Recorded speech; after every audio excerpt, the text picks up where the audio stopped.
Hello, the following presentation provides a brief introduction to multiple regression. Specifically, we will discuss the stepwise regression procedure, which is very frequently used for multiple regression. We will explain how to estimate regression parameters, the inferences that can be made based on multiple regression, and how to determine whether regression parameters are statistically significant. Before we discuss multiple regression, it would be helpful to remember some basic concepts from the simple linear regression. Remember that with regression, we are trying to predict or to explain the variance of a response variable, the dependent variable, based on an explanatory variable or the independent variable. For instance, in one of our previous lectures, we discussed the case of predicting students' self-esteem based on their GPA. The figure on this slide shows a linear and positive relationship between the two variables, where higher GPAs predict higher levels of self-esteem. In simple linear regression, the relationship between the explanatory and the dependent variables was quantified using the following equation. Y hat equals A plus BX, where Y hat is the predicted value of the response variable, which in our case was self-esteem. A was the intercept, or the point where the regression line meets the y-axis, and B represents the slope, or the inclination, of the regression line. Another notation is beta 0 for A and beta 1 for B. But sometimes researchers believe that there may be more than one predictor for a response variable. In fact, many times a constellation of explanatory variables contribute to the variance of a response variable.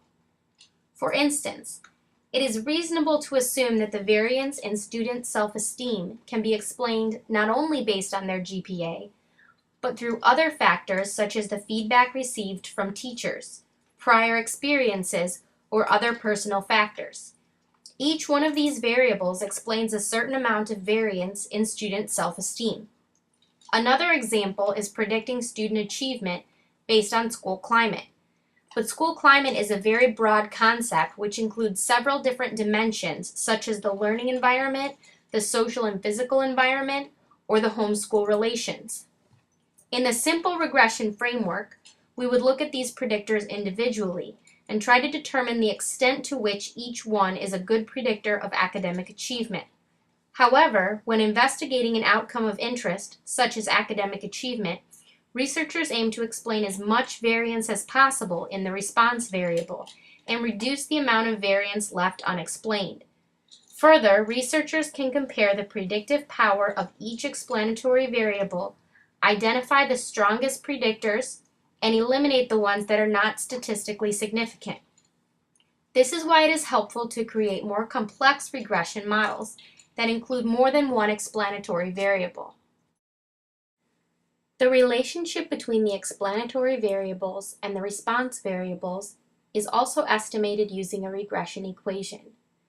The difference from simple regression is that now we have more regression coefficients. We still have an intercept, for which we often use the notation B, and a regression coefficient for each explanatory variable, ranging from B1 to B3 if we have 3 predictors. So the number of coefficients is the same as the number of explanatory variables.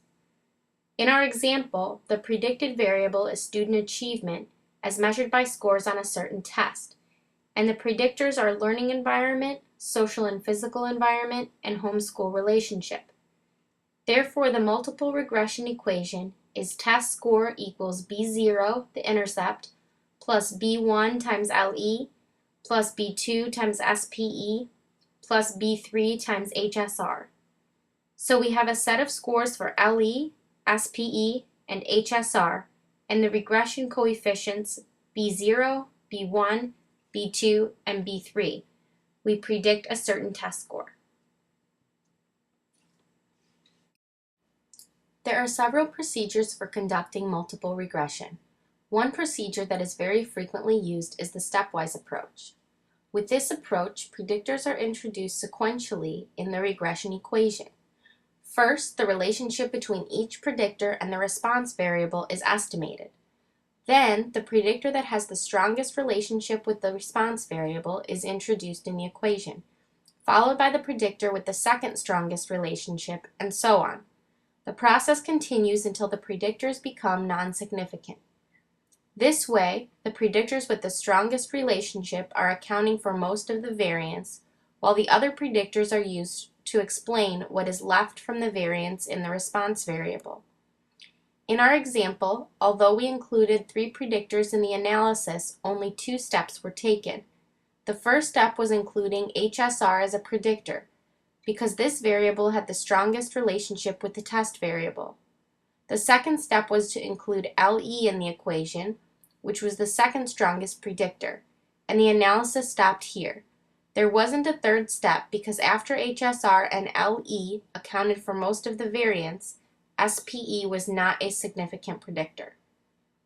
Therefore, we should report the results in the second line of the model summary table. These are the results at step 2 of the analysis.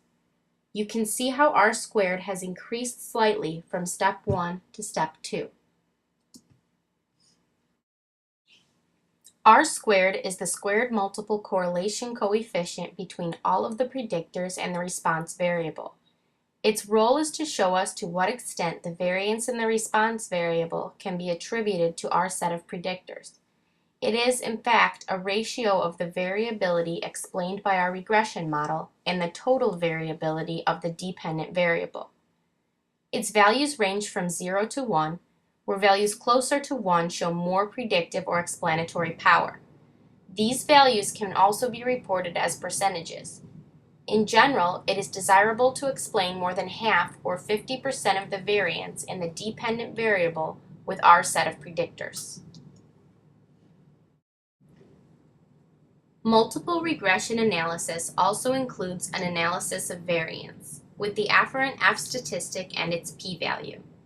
These results are reported in the ANOVA table of the regression output. In our case, the F statistic was about 79.33, and is statistically significant as its p-value is lower than the typical alpha level of 0.05. These values show that, overall, the estimated regression coefficients are statistically significant. The F statistic is used to test the null hypothesis that the regression coefficients, except for the intercept, or beta 0, are equal to 0.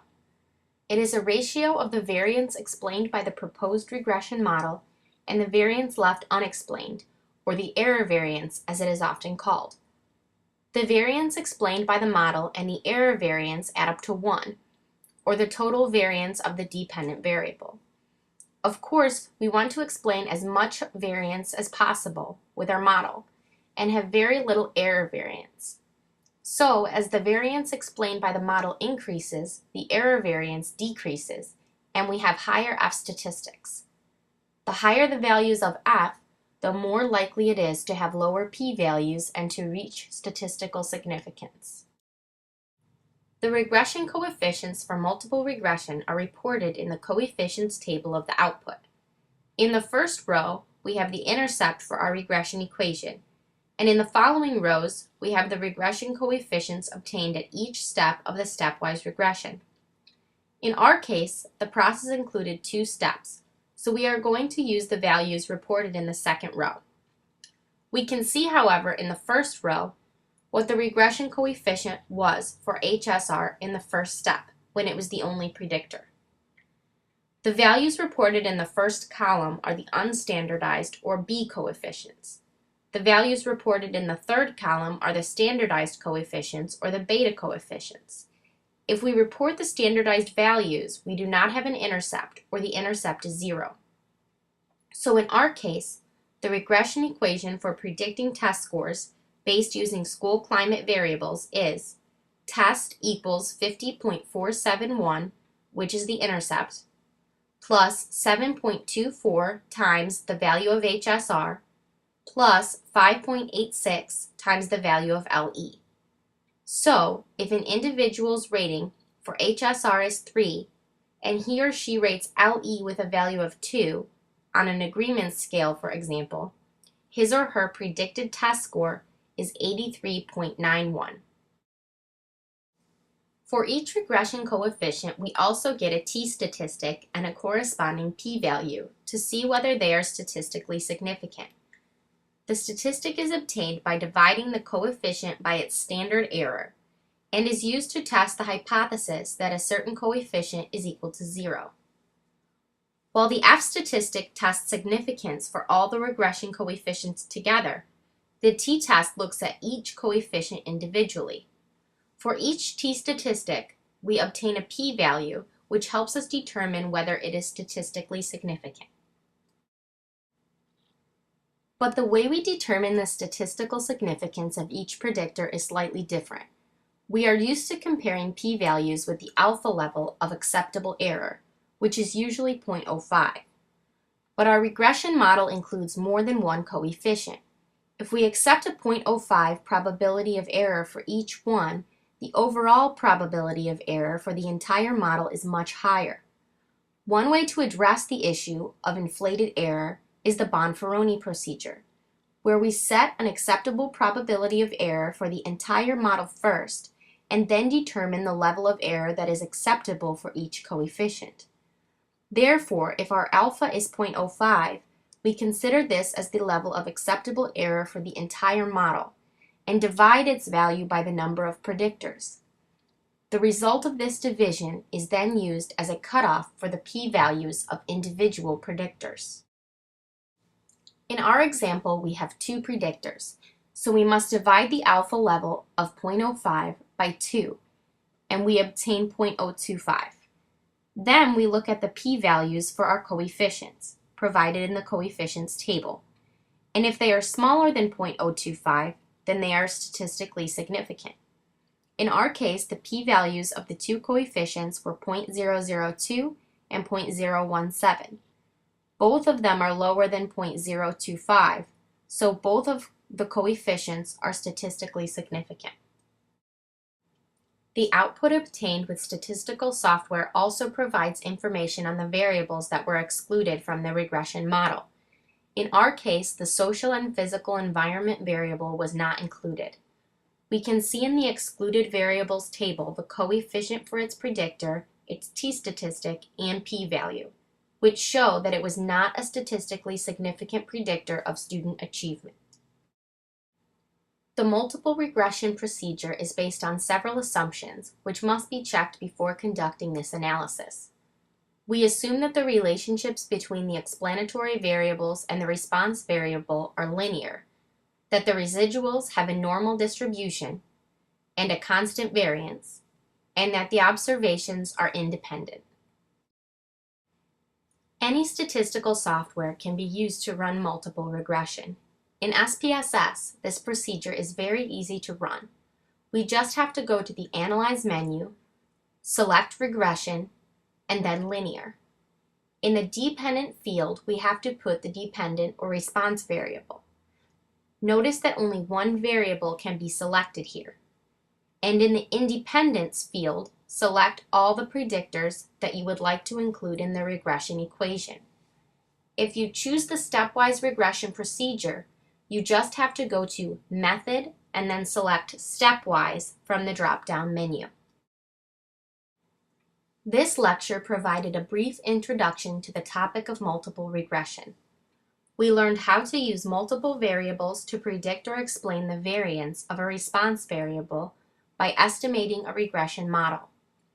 We also learned how to test the statistical significance of the regression coefficients and the model overall, how to assess the predicting power of our model, and how to use our regression equation for prediction purposes. We hope these explanations and the example provided were useful.